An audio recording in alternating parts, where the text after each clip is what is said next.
Hello, everyone. I'm Matthew Davis, Strategic Accounting Executive here at InfoTrack. And with me today is a very special guest, attorney Drew Levine. Drew is a founding partner at his firm, Fairchild Levine LLP, and specializes in civil litigation, particularly business litigation and employment law. We were lucky enough to host Drew as one of our presenters at Legal Up 2025, where his session on employment law was an audience favorite. Drew will be returning this week for Legal Up, a CLE Double Feature on June 12th, where he will present remote work and the changing landscape of employment litigation. This event is complimentary to all legal professionals. I'm excited to talk with you today, Drew. I'm excited to be here, so thanks for having me. As we begin, I just like to get to know, obviously, the person I'm interviewing. So my question for you is, when did you decide that you wanted to become an attorney? I don't know if it's a straight line. I expect that some people have kind of simple stories, like my grandpa was an attorney or something like that, and they want to follow in grandpa's footsteps. For me, it was kind of I wanted to be an attorney, then I didn't, then I wanted to, then I didn't. So the thing that sort of sealed the deal for me was I was recovering from some personal circumstances in my life. I'd gone through a divorce and I was just trying to find my way. I was about 26 years old. So I was just making a lot of decisions to explore what's next for me. And one of the decisions I made was I signed up for an LSAT course, the law school admissions test, took the test, did well, and I thought, well, this is probably some kind of indication that this is a good move. So I started applying to law schools, and I got accepted to one that I really liked and plunked my quarter on the line and went and became a lawyer. Wow, so it was just a case of, like, you were just seeing what's out there, took this exam by coincidence and just went, yeah, I did pretty well. Not really coincidence. I had contemplated becoming an attorney before that. In my undergrad, I did speech and debate. I was successful in that extracurricular. So I knew that I was interested in logical construction of language and logical reasoning and argumentation. That stuff was always very interesting to me. And becoming a lawyer is probably the best expression for that skill set. So it was already on my radar. It just wasn't a sure thing. But when I was sort of put in a position where I started having to make big decisions about what's next for me in life, and I signed up for the LSAT, which had already been on my radar, I did better on that than I expected. And so it seemed to me that my path was clear. Yeah, makes sense. Everything happens for a reason, right? So you studied philosophy and got a bachelor's degree in that. Correct. Did studying philosophy help you at all in your either decision or maybe even how you work as an attorney? Yeah, tremendously. Yeah, one of the things about studying philosophy as an undergrad is that, philosophy is a field of study, at least where I went to school. You're not really required to, learn a large body of substantive knowledge. It's more about giving you the tools and the ability to read and analyze and reason of what people are arguing in order to explain different facets of life. So just a lot of reading, a lot of analysis, a lot of writing, which fed in very well to my skill set as a lawyer. And additionally, one of the things that you're supposed to take in undergraduate philosophy courses, at least where I went, is formal logic, which was tremendously helpful in preparing for the LSAT. So, yeah, it's probably, I think statistically, they say it's one of the top two majors for pre-law, mathematics being another big one.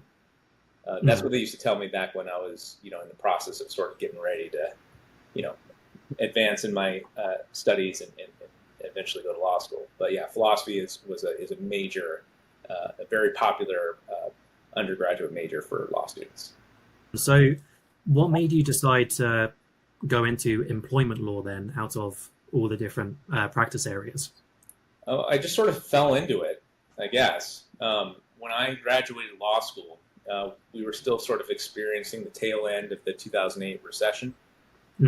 A lot of people in private practice were flocking to government because there were a lot of layoffs and a lot of reductions in force in law firms. So I graduated in 2013, and so we were still experiencing the residual effects of that. It was very hard to get a government job, which was my intention. I intended to graduate law school and go work for a public defender's office. And the thing that sort of persuaded me that that was not the way to go and I needed to figure out something else was when I was doing some contract work for an attorney where I was appearing in court in criminal defense cases. And I met a public defender who was a volunteer public defender, an unpaid public defender, licensed attorney, had been so for a year. And I decided I'm barking up the wrong tree. I need to figure out something else. And so I started exploring different fields of law, eventually finding that employment law was interesting to me, that there were some aspects of employment law that made it a good field of practice, helped make it possible for us to get good settlements. And then just as time went on, it became more and more of a focus of mine until I eventually was hired into a labor and employment group for a defense firm where I was for a while, became a partner, and then decided to go back out and do plaintiff's work. But in my opinion, employment law is the best and the hottest field of law in California. So everybody should look into it. Okay, that's good to know. I'll pass that advice on if anyone ever asks. Now, I saw, obviously, you mentioned about becoming a partner. I saw that you are a partner at an AmLaw 200 firm right before you started your own. So were there any decisions that or any influences that factored your decision making in going out and starting your own firm? I did step out of that firm for a small minute. It's not included on my resume because the relationship didn't last long and it wasn't very great. But I was working as a senior attorney for a plaintiff's firm for a little while before that relationship deteriorated. So there was a step in between. But the reason why I wanted to step away from defense work, there are a few reasons. Number one is I started to become more skeptical of the billable hour compensation model for attorneys. I think there are problems with it. I didn't want to do it because I don't like I think there's an inherent conflict between billing by the hour and your client's interests. Like there's a perverse incentive for attorneys to spend more time on tasks that take less time so that they can bill more. And some attorneys indulge in that conflict and I think exploit their clients. So I didn't want to be anywhere near that. So I wanted to find a way to practice law where I wasn't required to do that. And then additionally, like the reason I really ultimately was interested in law in the first place, after it became clear that was the path for me, is because I sympathize with victims and I hate bullies. And I think there's more opportunity to fight bullies on the plaintiff side than there is on the defense side. It's interesting that you brought up the contradiction there between billable hours and trying to put the need of your clients first as well. And I don't know if you've seen on LinkedIn, the billable hour seems to be a very hot topic that everyone's talking about at the moment. How does a law firm proceed? I mean, especially with the advent of AI and the fact that we can really automate a lot of our tasks that we weren't able to do before and make ourselves more efficient. I think that the temptation to inflate your billing is greater than it ever has been. So there's that. There's the problem of fraud in billable work, but then also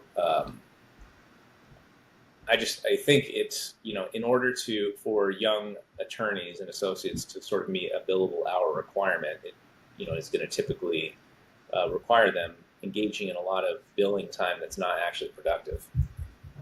Conversely, the contingency model, which is what I use, I tell my clients, I'll represent you, but the deal is that whatever I get for you, we get 40% of that. That will go to the firm. Yeah. That model aligns the interests between the firm and the client, because the better I do, the bigger the number I get. It's better for me. It's better for them. It also facilitates me to be very efficient with my time, so that I'm not spending a lot of time needlessly working on something that doesn't actually need more improvement. And it also, I think, helps facilitate resolution of legal disputes, because if I'm able to resolve a case quickly, that's better for me and better for the client as well, typically. So I think in every way, people benefit when you can have your attorney and a client have really the same interest. And we don't always agree on the value, like the settlement value of cases, and where a client should say yes, to resolve their dispute. But we do agree that more is better. So this may be a silly question, but are we going to see a lot more firms switch to that model then, to align with clients' interests? So you can't really do a contingency model for defense. Yep. And there always needs to be defense. I think some firms, like Seyfarth Shaw, are embracing more flat fee models for litigation, so that the client is paying a flat rate and the attorney can really use discretion in how much time they spent on a particular task or how much time they devote to a particular thing. And there's no conflict, in my view, in the flat fee model. So I expect that for many firms that can't do contingency like we do, that's going to be where it starts heading. Another thing that I think might start happening is that I think laws may change that are going to permit people who are not lawyers to do some of the work involved in legal disputes to reduce costs, because lawyers, we're expensive. True. Yeah, that's a very good point. And I suppose AI has really come in and made a huge change. So how are you guys using AI in your firm then? Well, we avoid using AI for legal research, because that's where I think the real pitfalls are. Yep. Most of the stories that you hear about lawyers getting in trouble for using AI is when they're writing motions and submitting things to court, and parts of their argument are based on cases that don't exist or statutes that don't exist. AI made them up, right? Yep. Hallucinations. So we avoid that, and we do use AI facilitated research through LexisNexis, to help sort of start the process of researching legal issues. But we don't rely on AI for our legal research. What we have done, though, is we've used AI quite a bit to sort of help us summarize large bodies of documents. We use AI to help us draft argumentation in complaints. We've used it to help refine our writing. We've used it to help us analyze the history of communications with opposing counsel. So things like that, where you're not actually having AI, you're not relying on AI for the facts or for law, we found to be very helpful. More and more courts are requiring us to make disclosures when we use AI. So we're, of course, ready to comply with whatever the courts ask us to do. But we do see AI as an enormous tool to streamline the efficiency of a lot of our work, particularly the work that nobody likes doing, such as reviewing thousands upon thousands of pages of documents. Yeah. I can't imagine that's anyone's favorite. So that's a really interesting, a few interesting samples there on how you guys are using AI. So just switching gears slightly. So on Thursday, June 12th, InfoTrack is presenting a virtual CLE with you titled Remote Work and the Changing Landscape of Employment Litigation. Yeah. Without giving anything away, what are some surprising things that people might learn from attending this event? Surprising things. I don't know what's going to be surprising or not, but maybe I'll be able to share some observations and insights about things that they've not thought about before.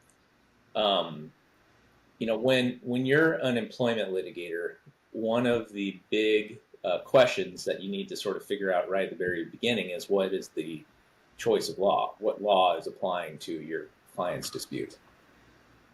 Remote work has added wrinkles to that question in ways that maybe didn't exist before. It's a lot easier for a person, say, based in California, to be remotely working for a company in Massachusetts, for example. People may be surprised to learn that, and companies, I believe, are frequently surprised to learn that California substantive law typically applies to the workplace rights of that employee who's based in California. So it's where the employee lives typically governs that. California, our labor code and our employment regulation scheme is quite different than most places in the United States. A really good example is what can legally be an independent contractor instead of an employee. The California rules are much stricter than most places. We have what's called the ABC test. So what I'm finding with remote work is that there are people who the rules governing their work, like the hours that they're working, whether they're getting meal and rest breaks, whether they're getting overtime, whether they're getting salary, people, like employers, are assuming that the rules of their own state are applying to their remote worker. And that gets them into trouble because when I come along and I take a look at it, I'm like, oh no, this is not compliant with California law. You've got a claim here. Then, it becomes a very expensive, an expensive thing that they've got to deal with rather than figuring out, at the start. That's probably the biggest thing. One other big thing that I've noticed a lot in remote work is that people don't quite understand the law as it pertains to whether or not that work is sort of like an outside position, like an outside sales position. I've had several clients who have done sales from like their home office remotely. One of my favorite clients is in Colorado, and she was working for a California-based company. And they thought that she was an outside salesperson because she was in her house in Colorado doing her work. That's not how it works. So she's not an outside salesperson. The law says that that's an inside salesperson, and so the rules are different about how you're supposed to pay them. So that's the kind of thing that I run into pretty frequently dealing with remote work. There are also obviously issues about using remote work as sort of an accommodation for disabilities and things like that I'm going to talk about on June 12th. Yeah, awesome. A lot of that hits home for me. So obviously, being a salesperson from InfoTrack, I'm actually located in BC in Canada, rather than obviously the US. So a lot of that applies. But I'm curious. Obviously, according to the New York Times, at the end of 2024. 13.8% of the US workforce, which equates to around about 22.5 million people, work remotely. Do you see this number increasing, or do you think we're going to start to plateau? That's a good question. I don't really know. I know that there have been a lot of people that have tried to sort of recreate the office sort of setting, the office culture that we lost in the coronavirus pandemic. I'm of the opinion that if you're efficient and you're good and you can be motivated, there's really no reason to not do your work remotely if your work allows for that. I think the challenge that some people have is that they feel like there's a lack of accountability if they're not able to sort of directly supervise people who are working for them. But my expectation is that I think it's more likely than not that once the sort of reaction to the COVID-19 pandemic being over and trying to get everyone back into the office, once that sort of fades away, that we're going to start seeing gradual progression towards more and more remote work. So I'll just finish off with one last question then. And why do you think some companies are still so hesitant against remote working or embracing that remote work culture? I mean, I think it's largely for the reasons that I mostly described. People are, they don't like change very much. Mhm. They are used to what they're used to. They also want, to make sure that their employees are productive and that they can hold them accountable. There are challenges to, I guess, monitoring the productivity of employees who are working remotely. You need good systems and good solutions for that in order to make sure that they're doing what they're supposed to be doing. But I think for the most part, I'm not any kind of expert on, the data of how this all sort of pans out by any means. But I think for the most part, if you're, people in a very responsible role who have an established pattern of, good work history, that they, are performers in their job, that remote work should usually be an option if they don't need to be on site, like if they're not doing something like physical, like welding or something. That remote work for white collar stuff like what I do should typically be an option. Okay, awesome. Well, I really appreciate your time, Drew. Thank you so much for talking with me today. And I want to encourage everyone to register now to attend Drew's live virtual presentation, again, called Remote Work and the Changing Landscape of Employment Litigation. So this will be part of a complimentary CLE Double Feature, which Drew will host on Thursday, June 12th, alongside fellow attorney Jared Correia, and his presentation, Traversing the Uncanny Valley, AI Legal Ethics for Lawyers. And you can register for that event free of charge with the link that is on the screen. Thank you so much for your time, Drew. I appreciate it. Thanks, Matt.